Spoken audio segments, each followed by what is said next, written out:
You know, the first email ever was sent in 1969? That's over 50 years ago.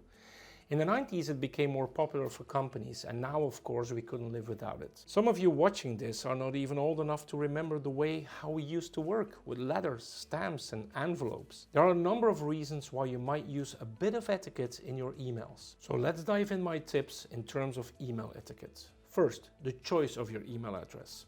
As a professional, you should try to have your own domain name. That is the part at the end of your email.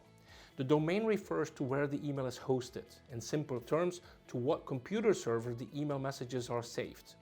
You can have a general one like Gmail, AOL.com or me.com by Apple, but you can also personalize it and buy your own. The domain name will then be most likely the one of your website. For example, you can reach me at welcome@hospitalitytours.com. This part is obviously the name of our website. It gives you the advantage that things look a lot more professional. If you want to start your new business and your email address looks like this, you can guess people will not take you that serious. The subject line. Make sure the subject line is clear about the contents of the email. A simple hello can mean anything. The more clear it is, the quicker people will open it. On top of that, it's also much more easier to find a mail back if the subject line is relevant to what you are talking about. Next tip, put the email address last. I always first write my email, and when I think it is good to go, I add the email address. This prevents that the email is sent by accident and that there are things not completely how you like them to be.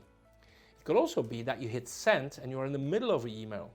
Looks unprofessional. The salutation. It is the first thing that people read when they open your email. The way you say hello. In fact, that is not the way to do it. Things like what's up or hi or yo don't really work in business. From an etiquette standpoint, let's stay with dear Mr. or dear Mrs. at least when you have a first contact. You can only switch to a first name basis once the other person gives you the authorization to do so. Then you can go to a nice hello and the first name, such as hello Sarah. You can also use the time of day, for example. Good morning, Sarah. Write in blocks is another tip I would like to give you. Paragraphs. Don't write the email in one big chunk of text. It doesn't read so easy. When you structure the email, people will read more easily through it. If it is a real long email, try to divide it by using bold and underlined fonts, such as this example. Don't get too creative on the fonts. You can like a certain font, but if that font is not installed on the computer of the person receiving that email, they will get another look. Maybe a look you don't want, or the email can be structured differently. Talking about fonts, don't use a font that is too big. Why? Well, there are three things that can come across as being rude, shouting, or arrogant in an email. And those are big fonts, exclamation marks, and capital letters. Be careful, because an email is never accompanied by body language. Your signature, it should include all the necessary information so people can get back to you. I especially like it when people leave their phone number in it. Because you can be emailing with someone for months and years but actually never call them. That one time you will need to call them, you can easily find their number in the signature below the email. Furthermore, I use pictures and a logo, sometimes even both, but you have to be really careful. I had mine done by a professional graphical artist. This is, for example, one I had done. Watch the jokes is another pointer I want to give you. You can think that you are using humor in your email, but the receiver might have another interpretation.